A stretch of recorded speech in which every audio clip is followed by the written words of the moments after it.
In a divided America, a nation fractured by race and hatred, a young boy's life was shaped by violence and fear.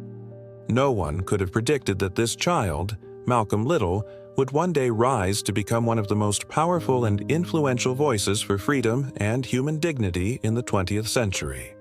This is his story. This is the journey of Malcolm X, from rebellion to the voice of freedom. Malcolm was born in 1925 in Omaha, Nebraska, into a world that was anything but welcoming. His father, a Baptist preacher and a devoted follower of the Pan-Africanist leader Marcus Garvey, instilled in him a sense of black pride and the dream of returning to Africa. But this dream was violently shattered.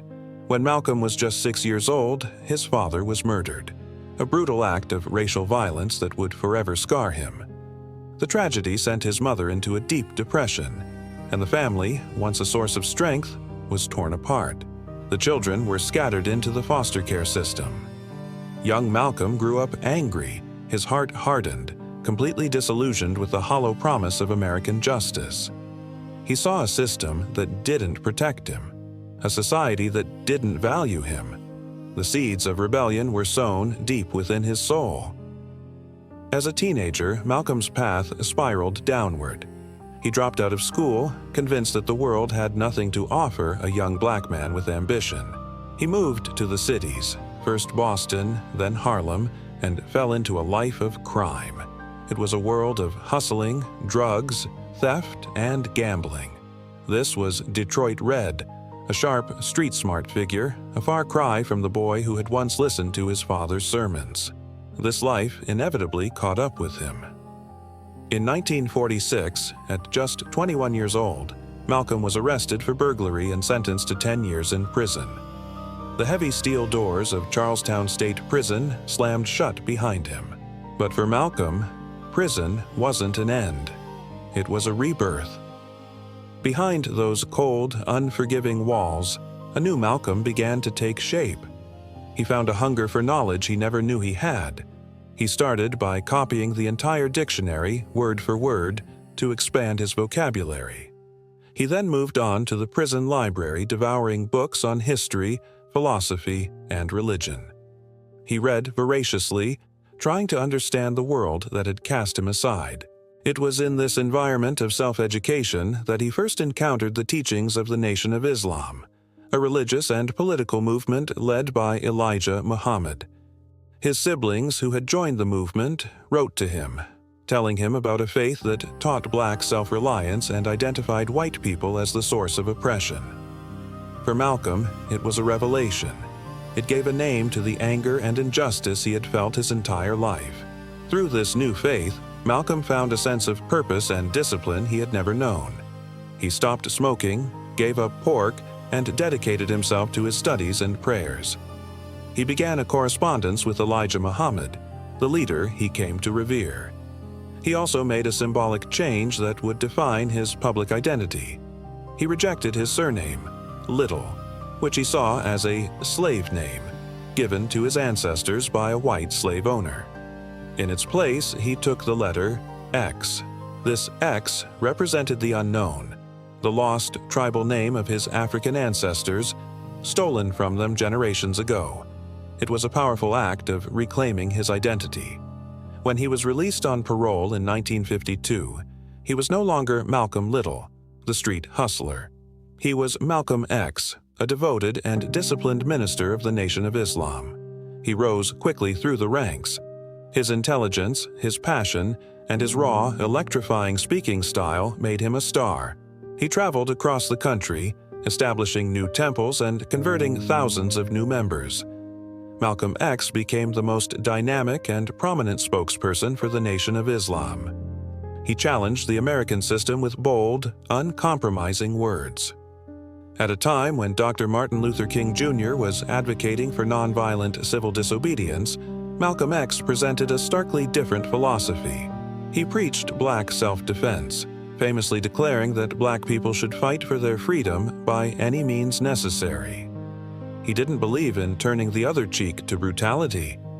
To the mainstream white media, he was a menacing figure, an extremist, a hate monger. They portrayed him as the angry, violent counterpart to the more palatable message of Dr. King. But to countless Black Americans living under the constant threat of discrimination and violence, he was a hero. He was a symbol of unapologetic Black pride and self-respect. He gave voice to their rage, their frustration, and their deep desire for dignity. He told them to love their Blackness, to know their history, and to stand up for themselves. However, by the early 1960s, cracks began to appear in his relationship with the Nation of Islam and its leader, Elijah Muhammad. Malcolm grew disillusioned with rumors of Muhammad's personal conduct, which contradicted the nation's strict moral code. He also felt his own voice was being stifled. The final break came in 1964. It was a painful and public split, and it left Malcolm isolated and marked as a traitor by the very organization he had helped build. Free from the Nation of Islam, Malcolm embarked on a journey that would change him forever, a spiritual pilgrimage to Mecca, the Hajj. There, in the holy city, he witnessed something that shook him to his core. He saw people of all colors, white, black, brown, yellow, from all corners of the globe, praying together, eating together, and living as equals. The brotherhood he experienced was profound. For the first time, Malcolm saw that true Islam was a religion of unity, not separation. He realized that racism was not some divine or natural order, but a poisonous social construct, a product of human ignorance. This experience transformed him. He returned to America a changed man with a new name, el-hajj Malik el-shabazz, and a new, more inclusive vision. He began preaching a message of human rights for all people, not just Black Americans. He was ready to work with anyone, of any race, who was genuinely committed to ending racial injustice, but he would not have long to share this new vision. His enemies were closing in. On February 21, 1965, as he prepared to deliver a speech at the Audubon Ballroom in New York City, 3 gunmen rushed the stage. Malcolm X was assassinated in front of his wife and children. He was only 39 years old.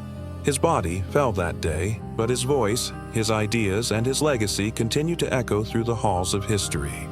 He once said, "If you're not ready to die for it, put the word freedom out of your vocabulary." From a troubled young rebel to a global visionary, Malcolm X's life is a powerful testament to the human capacity for growth, transformation, and self-reinvention. Malcolm X was far from a perfect man. He was complex and often controversial.